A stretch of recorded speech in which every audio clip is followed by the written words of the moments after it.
It's absurd how much I love Journey Spice. Journey Spice, non-GMO, no salt, no sugar, just all sorts of goodness and smart, environmentally friendly packaging. Pinch the top, take it off. Food tastes better. Comes in singles, 2-packs, and 4-packs. It's Journey Spice. Find them at Amazon.com. Time for Denver's best sports talk with the Altitude Daily. This is the Altitude Daily Podcast. Everything you can't miss from today on Altitude Sports Radio. Mosher, Lombardi, and Kane. Saying loudest venue versus best fans, two entirely different meanings. Two entirely different meanings. Okay, so he's bitter. Fans have nothing to do with the organization. He's Fans are either pretty good bitter. to Michael Malone. He's either bitter or he lied back in the day. I don't know how else to put it. I don't know. Whatever. This is not going to affect my life. It's just that these are unsolicited things that he's clearly just taking shots, and that's fine. He's angry about things. Affecting your life and being very annoyed by something are two different things, okay? It's not like my day changes, but I can be annoyed. The fact that you have that look in your face right now, you did the side-eye thing to me. Yeah. The fact that you side-eyed me tells me that that's affecting your life at this particular second. I don't like when people tell me you shouldn't have the emotion you have. Bleep you, I have it. What do you want me to do about it? So what? Yeah, Michael Malone. What did you ask the people? Come on, man. Did you ask the people? Ask them what? The people what they think. I mean, this is what we think. Our opinions on that. I think most people agree do with the us, people but think? there's a few that are like, you guys are being sensitive. So? And? Hey, Michael Malone. Am I not allowed to be sensitive occasionally? Let me be Michael Malone. Was it a month and a half ago, Vic? Dear Nuggets fans. Yeah. Thank you for all the great years. It was honored to win a championship with you. You're the best fans in the NBA. In a month and a half, I'm going to get on ESPN, and I'm going to just stick it to you by saying that Shai's the MVP unsolicited, and the Thunder have the best fans in the NBA unsolicited. NASDAQ. By the way, this isn't... I'll do a direct correlation between two different situations that I think I perceive differently. When Nolan Arenado goes to the Cardinals and says, best fans in the world or I've whatever. never had a reception like that. Yeah. My ass, Okay, Nolan. now wait. Here's the difference. Brett, the day he touched home plate with blood all over him, Pause. it was the loudest Coors Field maybe has been since the World Series. Pause. Oh, my God, this The guy. difference is he's playing to his new place now. Right, He's fine. playing to the crowd. Right. Malone's not playing to anybody. He's just talking about basketball in general with no job at the moment.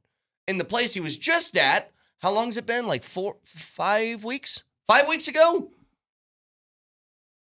He did twice. The MVP thing, best fans in the world in OKC. It's ridiculous. Ridiculous. The Altitude Daily. The Morning Sprint. Michael Malone is still very much a Brooklyn kid with that hard edge and that attitude. And you just fired him right before the playoffs started, so I'm assuming he's going to feel some kind of way about it. And if you put him in front of a microphone, he's not going to be shy about saying it. What did you think about Malone hopping on the broadcast? Well, first off, all of you that are listening right now, you Denver Nuggets faithful, you're not the best fan base in the NBA, according to the coach Malone. that was here for, a decade, near a decade? That was 10 years. It was 10 years, man. A decade. You are nowhere near the best. No, that's Oklahoma City, man. By a mile. I'm gonna say this. I've been fired 3 times as a college football coach. Which was the worst? I guess 2 of them one of them I got fired as a head coach at Western Kentucky. Which one hurts you the most? Like, I'm assuming Malone is Minnesota. hurt. Oh, really? University of Minnesota. And it reminds me a little bit of what happened with Michael Malone in the sense that you didn't necessarily get fired after having a terrible year. Right. The year they got fired, we won 9 games. At a Big Ten, I wouldn't call them a cellar dweller, but they're a middle of the road to bottom of the road in terms of expectations in the Big Ten Conference. We won 9 games, beat Wisconsin, I get fired the next day. And I got fired because they brought in the previous offense coordinator who had left, and he got fired at Penn State. So they brought him right back. I'm just going to lay it out there for everybody. You get fired from a franchise, especially if you think that there was a path forward for you to either find the solution or get better the next year. You are bitter. Michael Malone is bitter. Yeah, I'm sure. And I would say 100% pure, unadulterated, in my opinion, justified. Yeah. He should be bitter. Really? You think it's just He won the first title 2 years ago, Berto. I know. He should be bitter. Now, hold on. All right. Go ahead. Let me get on my soapbox here, brother. All right. As a coach, you got a choice. What do you do with that bitterness? Do you have internal pettiness that you just kind of carry with you? Or do you go public with it? What Michael Malone did last night, which many coaches do not do, because there's a bit of an unwritten rule in coaching that you don't do it. He chose violence last night. The Altitude Daily. Columbus, Hastings, and DMAC. But yeah, I think everybody gets let go, especially in the manner and when it happened and how it happened. I think he was So upset. why would any of the Nuggets fans be upset at Michael Malone? Because they wanted to love him.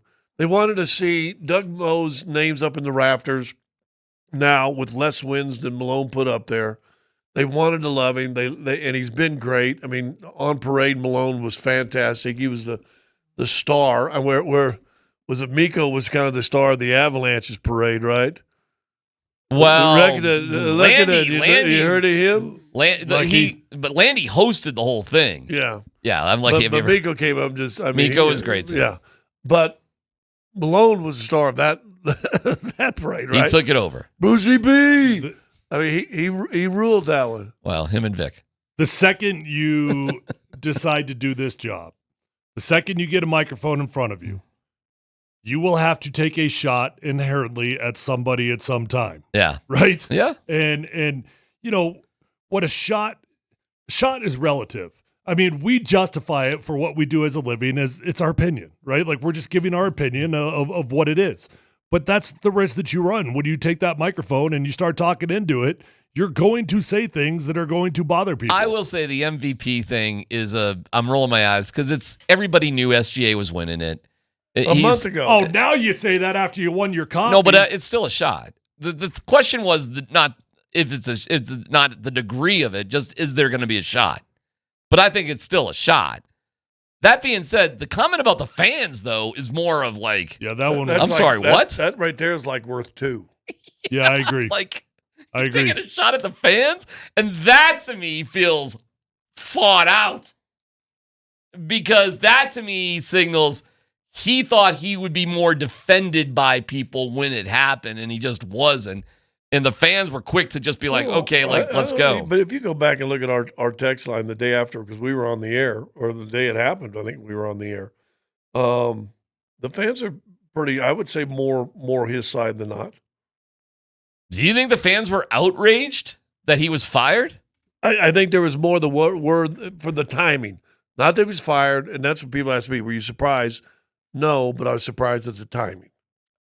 Okay, because it never had happened before. A playoff-bound coach had never been fired that close to the start of the playoffs. Ever. I don't know, bro. We were on the air that day. We were on the air like an hour after it happened. And to me, it was just like, hey, we suck right now. We got to win here. Like, I don't know. The vibe I got from the fans was like, let's go. We were preparing ourselves for the conversation of an early postseason exit, then what with Michael Malone? That's what we were prepared to do. We were prepared to have that conversation. Definitely not with 3 games left. And by the way, should anybody be surprised that somebody who gets fired is upset? No. Come on. It's natural. The Altitude Daily. Kretman and Lindahl. It's comments like that where I think it just hit Denver fans a weird way. Plus, there was the best fans comment. I don't know which. I didn't watch the post game, so I don't know which came first. The best fans was earlier. The MVP thing was after the game, which here's where and you can say that I'm making a semantic argument. Fine, all right. But like a couple of months ago, Malone is lobbying for his guy to win the award, and he said it in that cut. Last night, we already knew the award was decided. Sure. Wasn't he merely stating a fact? He was. And look, I would also say this to the Denver fans. And look, if Denver fans don't want to get him grace, I get that. This whole relationship's done. All this is you seeing that X in the bar right now. You know what I mean? And now you're kind of you're like hit by there's my ex, and what we all had to hear what they had to say about you and all that. Here's my thing. He's a nervous guy doing TV for the first time. I promise you, he was a little bit nervous, and he's just trying to get his stuff done. I like you said, I think in his mind he was stating a fact everybody knew. Yeah. They weren't in the middle of a debate over who should win MVP. Right. He simply said the guy winning MVP played like it tonight. Yeah. And he went about this report-type hit that he's doing. This wasn't First Take where they were all at a round table and they were having this, 5 to 10 minute debate over who the MVP really is. Like Shai's name goes on the trophy now. Yeah. Okay? And by the way that he played the last 3 games of the Denver series, the way that he played in Game 1 last night, going for 31 points, he played like the MVP. He had a rough first half. He was great in the second half. He outdueled Anthony Edwards on a 68-win team. He played like an MVP. That's what Malone said. He played like an MVP. He is the MVP. He played like an MVP. I didn't hear him once take a shot at Nikola Jokic. I think there is an element of digging for some. I think people are looking for rage bait on this one. I would say this, though. Let's just say there was, okay? Let's say he did intend to just poke a...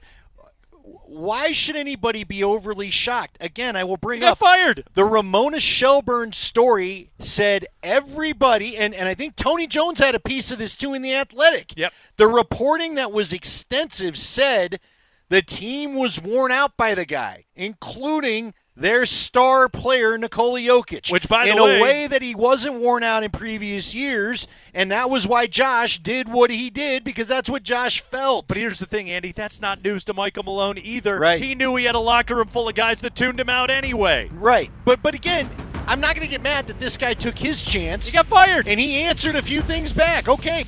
You've been listening to the Altitude Daily. Catch us live weekdays on 92.5 FM, the Altitude Sports Radio app, twitch.tv/AltitudeSR, youtube.com @Altitude Sports Radio, and your favorite smart speaker. Say Altitude Sports Radio.